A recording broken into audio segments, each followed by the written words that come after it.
This exhibit presents the stories of nearly 36 Glendale women who were leaders and innovators. Their ideas inspired change, and their actions improved our lives. Welcome to the Glendale Heritage Preservation Museum on the Village Square. Some months ago, we staged one of the most significant exhibits our group has ever taken on. It's called The Women of Glendale, and it tells the stories of 34 women who changed the hearts and lives of our village and beyond between 1855 and 2000. Because of precautions related to the virus, the museum was closed. So we thought we'd offer you this virtual tour of this most important exhibit. So please come on in for a short visit with the Women of Glendale.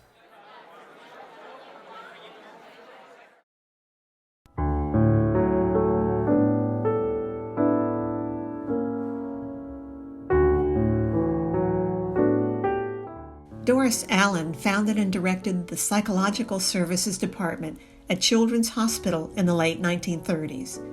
In the process, she established a methodology for developmental and personality assessments of children. In 1948, she published a test that later became known as the TWITCHELL-Allen Three-Dimensional Personality Test, and it's still used today. In 1950, she founded Children's International Summer Villages, which continues to operate worldwide, inspiring children to imagine a more just and peaceful world. For this work, Doris was nominated for the Nobel Peace Prize in 1979.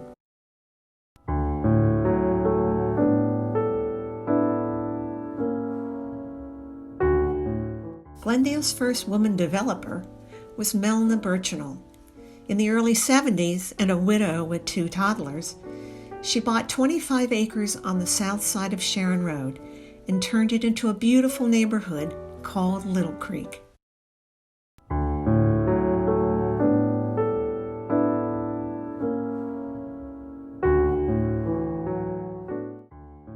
Mazie Clark wrote songs and poetry. In the 1920s, her poems appeared in many periodicals of the time, giving a glimpse of Black life and Southern living. She was considered an influential contributor to the Harlem Renaissance. In 1996, Mazie's work was reprinted in Voices of the Poetic Tradition as part of the series African American Women Writers, 1910-1940.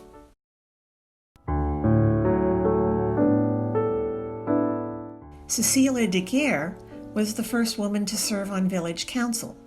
An accomplished athlete and a top-ranked tennis player, Cecilia was the founder and president of Glendale Youth Sports and also established the Knothole Baseball League. ELEANOR ECKSTEIN was a dedicated educator who began teaching Black children in a barn behind her house on East Fountain Avenue in 1860. The community considered Ms. Eckstein's work, first as a volunteer and later as a paid teacher, to be exceptional. As a result of her efforts, in 1870, Glendale opened its first school for Black children, known as the Ice House School. Then, in 1915, a new school for Black children was established in the Verdon House on Washington Avenue. It was named in honor of ELEANOR ECKSTEIN.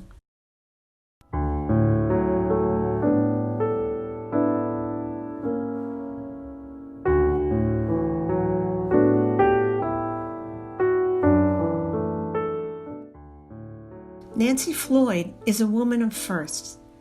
She was the first African American to serve on the Glendale Village Council and the first woman to serve as Vice Mayor of Glendale.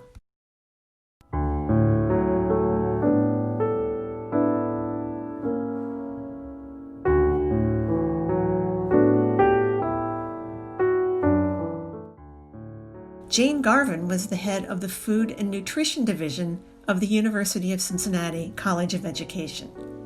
In the 1970s, she carried out some of the most important early work on preventive nutrition. She helped identify the link between malnutrition and income, cooking skills, and facilities. And she led the development of a comprehensive health plan that established nutrition policies for the state of Ohio.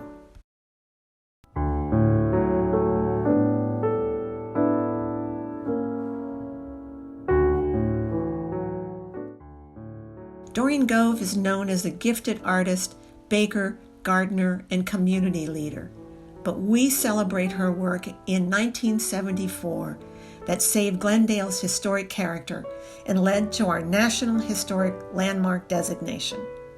She's also the founder of Glendale Heritage Preservation, which presents this exhibit of the women of Glendale.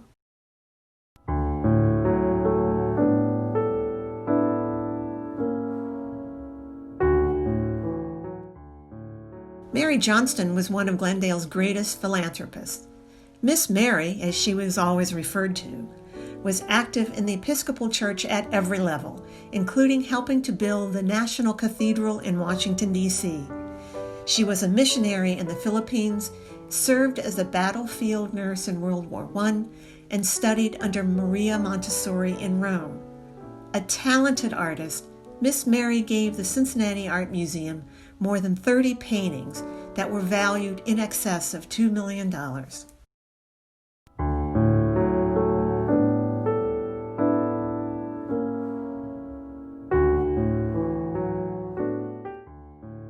In the mid-1800s, Eva Lee Matthews founded the Bethany Home for Children in a West End tenement house. Then in 1898, she moved it to the Kraft Wright estate on Albion Avenue, where she founded the Community of the Transfiguration. She started the Bethany School soon after.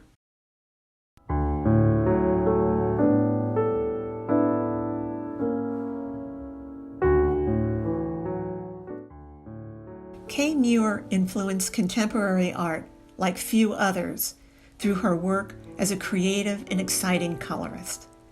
She was also a passionate guide, teaching others to find themselves through art.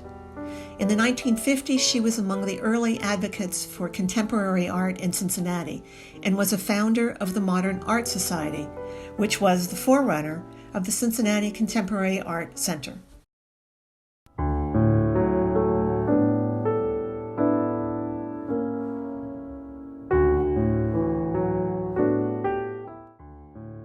For more than 50 years, Glendale families and organizations needing help have received it through a fund that Jane Proctor established. Her fund has quietly made it possible for homes to be repaired during a crisis, for tuition to be met, and medical bills resolved. It's helped the village improve facilities and to increase safety for school children. During her lifetime, Jane also provided foundational support for churches, schools, and universities throughout the area, including building a wing at Children's Hospital. She helped build the Widows and Old Men's Home, which merged with Maple Knoll Village in 1973.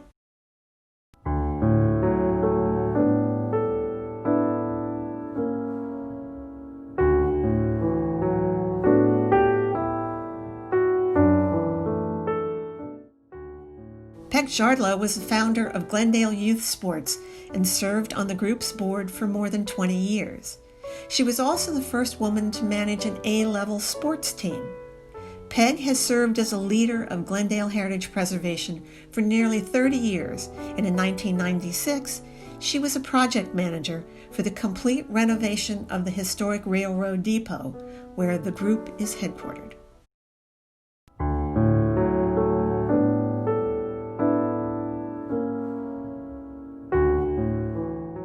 Elizabeth Whitesides was one of the few practicing female attorneys in Greater Cincinnati in the 1930s. She served as special assistant to Charles Sawyer, Lieutenant Governor of the state of Ohio, and was the first woman to hold the position of solicitor for the village of Glendale. She was a member of the bar for more than 60 years and was admitted to practice in many courts, including the U.S. Supreme Court. These are just 14 women who are featured in the Women of Glendale exhibit. To learn about all 34, We invite you to visit our website at www.glendaleheritage.org, and we thank the Procter Fund for its generous support of this important exhibit.